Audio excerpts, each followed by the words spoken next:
Number 13 of AMSCO U.S. History, A Nation in Peril from 1848 to 1861. Please make sure to subscribe if you haven't already done so, and please share this with your friends so they can see these videos too. Thanks. So the year was 1858, and the focus of the nation was on Stephen Douglas, who was this senator from Illinois in his re-election campaign. So he was being challenged by this one-time United States representative who served one 2-year term in Congress in the 1840s as a Whig, who was Abraham Lincoln. And basically what had happened was they were really challenging each other over slavery. Lincoln was not an abolitionist, he was like a moderate, and through his views that slavery was wrong morally, but it didn't need to be outright banned at first.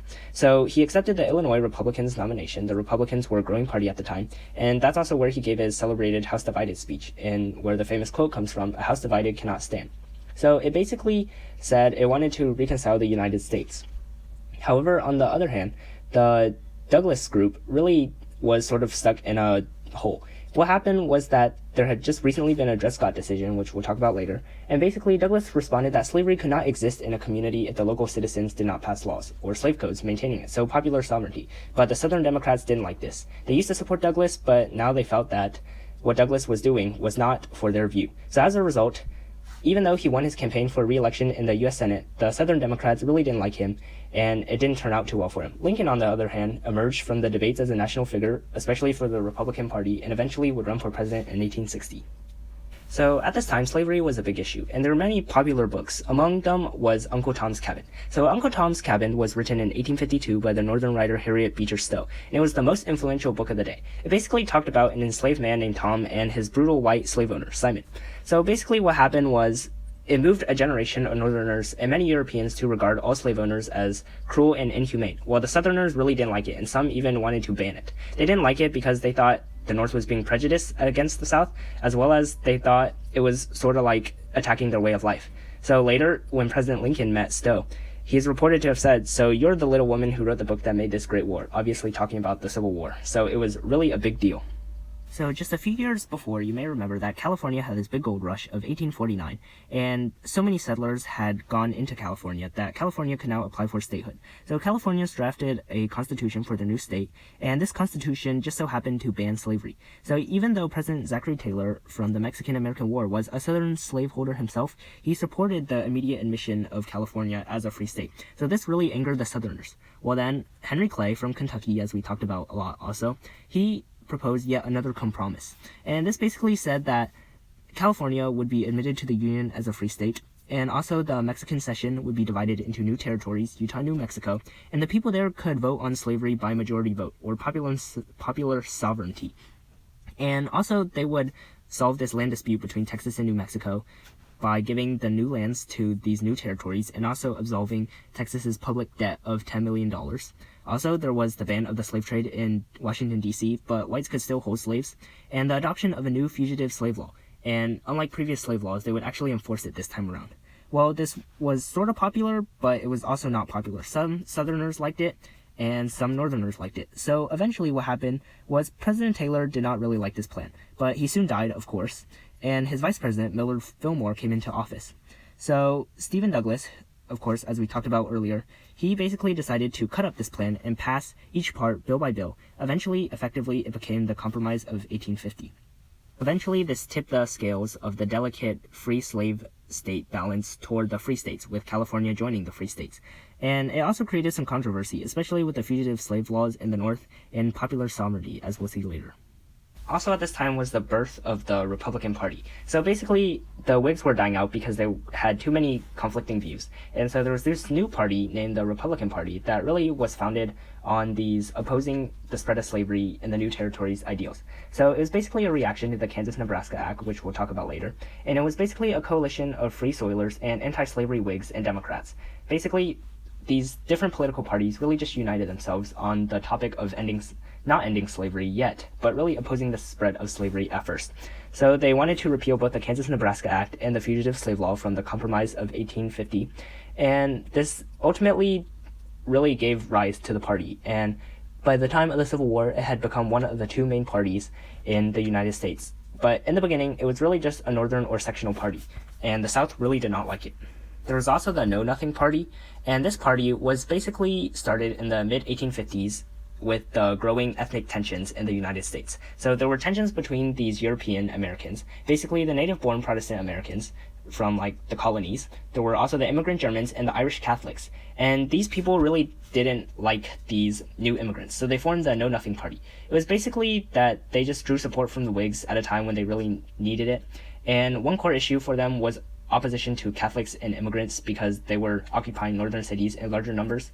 So the Know Nothings really only just won a few local and state elections in the mid-1850s and helped weaken the Whigs, but they weren't really influential all the time because sectional issues such as slavery came about later, not ethnic issues. So Southerners really wanted to expand slavery, especially the expansionists, and they wanted to acquire Cuba as a slave state because, of course, there were plantations and slavery was already well established there, although at the time it was owned by the Spanish. So some of these people, they met in Ostend, Belgium, and they sort of drafted this Ostend Circular, or Ostend Manifesto, and it basically described the rationale for the United States to purchase Cuba from Spain, and also declaring that the United States should declare war if Spain refused the purchase.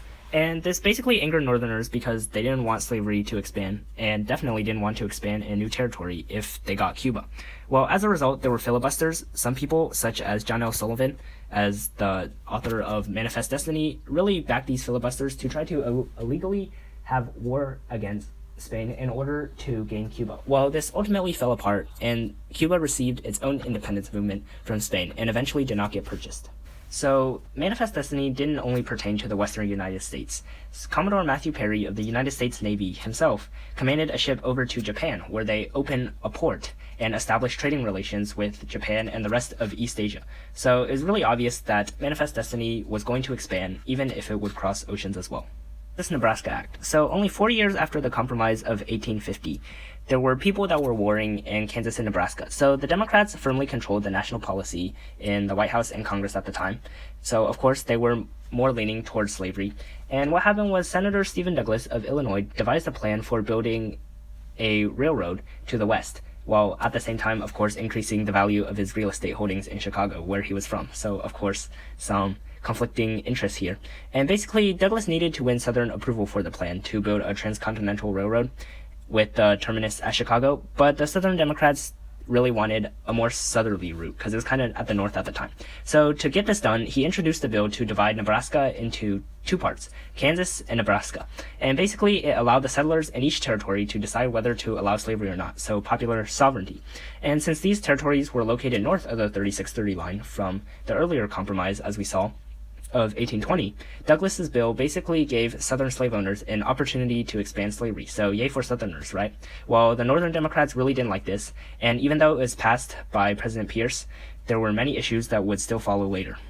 In 1856, there were many issues. One of them was the dissolving of the Whig Party. So basically, the only big party nationally was the Democrats, and they nominated James Buchanan of Pennsylvania, and ultimately he did go on to win against the newly formed Republican Party, John C. Fremont from California, sort of known as the founder of California. And even though he won, it sort of showed that anti-slavery Republicans could eventually win because of their strong showing without a single vote from the South. And this really scared some Southerners, but for the time being, James Buchanan had won. Although only 4 years later, in 1860, his party started to fragment. So his nomination was sort of deadlocked between Stephen Douglas supporters and also angry Southerners who supported Buchanan. So he was sort of this like forgettable president that many people don't remember anymore.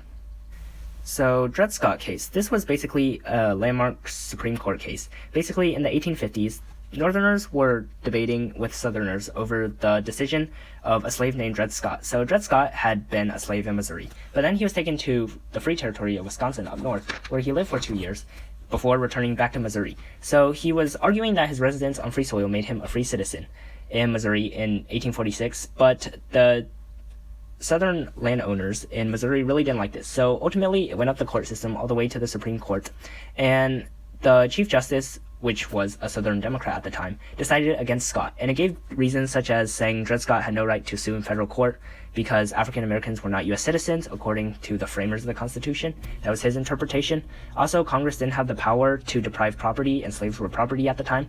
Also, the Missouri Compromise was unconstitutional, so from 1820, because it excluded slavery from Wisconsin and other northern territories. So this was sort of this really big win for Southern Democrats, and the Republicans really did not like this.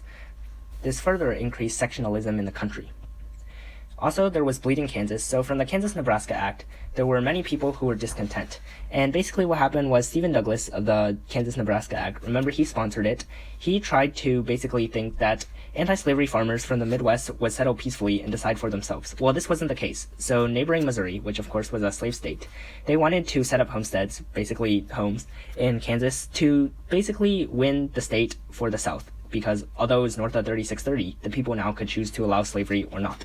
And basically, northern abolitionists and free soilers really didn't like this, so they organized their own committee of importing people to oppose this. And as a result, these groups started fighting in what became known as Bleeding Kansas.